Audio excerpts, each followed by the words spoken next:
देशात लोकसभा निवडणुकीचं वारं वाहत आहे। पहिल्या टप्प्यातल्या मतदानाची प्रक्रिया सुरू आहे। सगळ्यात महत्त्वाचं म्हणजे निवडणूक आयोगानं देशातले 85 वर्ष वय पार केलेले जे वयोवृद्ध असतील, वरिष्ठ नागरिक असतील, त्यासोबतच जे दिव्यांग आहेत ते मतदान केंद्रांपर्यंत जाऊ शकत नाही। मात्र त्यांचा मतदानाचा हक्क हा खूप महत्त्वाचा असतो।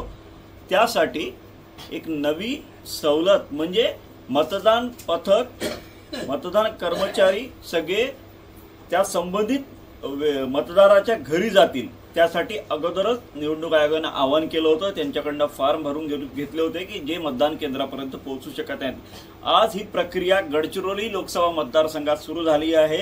महाराष्ट्रातलं पहिल्या टप्प्यातलं मतदान गडचिरोली लोकसभा मतदारसंघात होत आहे आणि आज आपण त्याचे न्यूज 18 लोकमत साक्षी आहे। महत्त्वाचं म्हणजे 100 वर्ष वय असलेले एक किष्ट्या मादरबोयना आणि 86 वय असलेले किष्ट्याजी कोमेरा हे दोन वयोवृद्ध मतदार आहेत ज्यांनी आज मतदान केलेले आहे। आपण या ठिकाणी बघू शकता, मी सध्या त्या ठिकाणी आहे। हे निवृत्त शिक्षक आहेत आणि त्यांनी आता मतदान केलेलं आहे।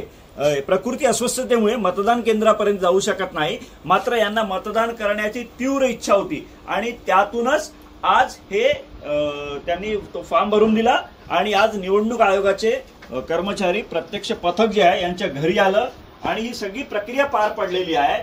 म्हणजे यापूर्वी इथं येण्यापूर्वी 100 वर्ष वय असलेले जे खाट्यावर होते किष्ट्याजी मादरबोयना त्यांचंही मतदान झालेलं आहे। म्हणजे आपल्याला एक दुर्दैवी इच्छाशक्ती त्यांची म्हणता येईल की त्यांची प्रकृती अस्वस्थ असतानाही ते उठून बसले आणि त्यांनी मतदान केलं आणि आता सुद्धा हे 2 मतदान झालेले आपल्याला पाहायला मिळत आहे। लोकशाही व्यवस्थेसाठी हा खूप एक क्रांतिकारी निर्णय आहे की अशा पद्धतीनं जे मतदान करू शकत नाही प्रत्यक्ष मतदान केंद्रावर जाऊन त्यांच्यासाठी सुविधा उपलब्ध करून दिल्या। आपण त्यांच्याशी बोलण्याचा प्रयत्न करूया। काय वाटते, आज तुम्ही घरी बसून मतदान केलं आहे, इतके अनेक वर्ष तुम्ही मतदान केलं असेल, पण हा नवीन अनुभव तुमच्यासाठी? आज मी मतदान आपल्या घरी बसून केलेले आहे। काय वाटते, कसं वाटतंय तुम्हाला? मतदान केले आहे झालं। एकूणच बोलू शकत नाही, जास्त बोलाय, पण आपल्यासोबत त्यांचे वरिष्ठ चिरंजीव आहेत, आपण त्यांना विचारूया। काय म्हणाल तुम्ही, ही नवी प्रक्रिया जी आहे निवडणूक आयोगाची, कसं वाटतंय तुम्हाला? आज तुमचे वडील मतदान केंद्रापर्यंत जाऊ शकत नव्हते, पण मात्र आज त्यांनी घरी बसून मतदान केलं आहे। बरं वाटतंय, कारण का आता वडिलांना इथून तर मतदान केंद्रापर्यंत जाणं एक काही 100 किलोमीटर प्रवास केल्यासारखं होईल। त्यांनी मतदान कसं करावं, त्यांचं मतदान कसं होईल, कारण का ते एक जागरूक मतदाता आहे आणि जुने स्नातक असल्याने त्यांना म्हणजे हे आवश्यक वाटत होतं। शासनाने ही जी व्यवस्था केली आहे याबद्दल शासनाचा खरंच आभार मानतो की त्यांनी खूप सुंदर अशी व्यवस्था केली आहे आणि म्हणजे वरिष्ठ अधिकारी, तहसील ऑफिस तथा निवडणूकचे सगळे अधिकारी घरी येऊन यांना उचलून बसविले आणि मतदान करण्यास ते निरपेक्ष आणि पूर्ण गुप्त मतदान घडवून आणलंय आणि वडिलांनी खूप सुंदर छान समाधानप्रमाणे मतदान केलंय। याबद्दल मी शासनाचा आणि निवडणूक आयोगाचा धन्यवाद देतो। आपल्यासोबत जे मतदान पथकाचे अधिकारी आहेत त्या अधिकाऱ्यांशी आपण विचारूया। काय अशी प्रक्रिया राबवणं खूप कठीण असतं, तुम्ही 100 किलोमीटर प्रवास करून इथपर्यंत पोहोचले, कशा पद्धतीने हा पूर्ण एकूण हा प्रवास आहे, कशा पद्धतीने पाहता घरी जाऊन मतदान करून घेणे?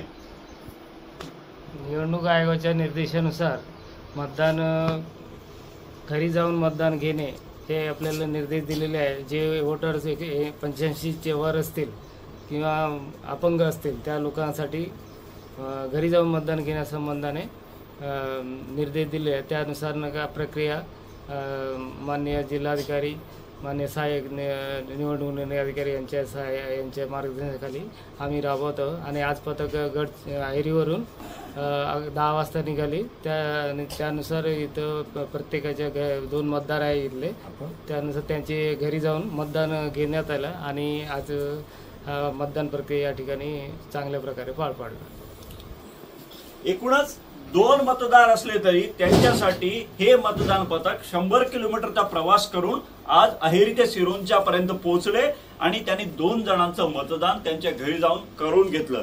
लोकशाही व्यवस्थेमध्ये मतदानाचं किती महत्त्व आहे आणि त्यासाठी प्रशासनाने केलेली प्रयत्नांची पराकाष्ठा आणि त्यातही मतदारांनी ज्या पद्धतीने प्रतिसाद दिला आहे हे नक्कीच कौतुकास्पद आहे। महेश तिवारी, न्यूज 18 लोकमत, गडचिरोली।